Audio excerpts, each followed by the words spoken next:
Hi guys, ang menu natin ngayon ay pesang tilapia. Masarap sana ito ay kung dalag. Ito guys, prito ko muna yung tilapia.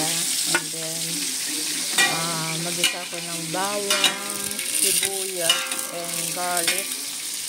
Tapos, ito yung mga ingredients natin.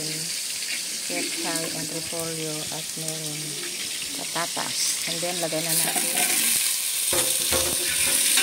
Saka natin sa subigan guys. Pakuluin natin. Saka last yung prito. Pag na-prito na yung mga isda natin, ay ilagay na natin dito sa kawali. So, ang seasoning nito ay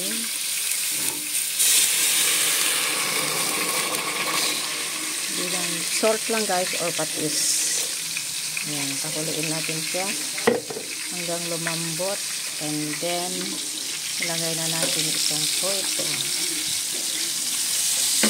Kasi walang dalag ngayon, kaya pritong tilapia. Done cooking. Let's eat everybody. Nilagang fish. Fried fish. Ayan na. Let's eat.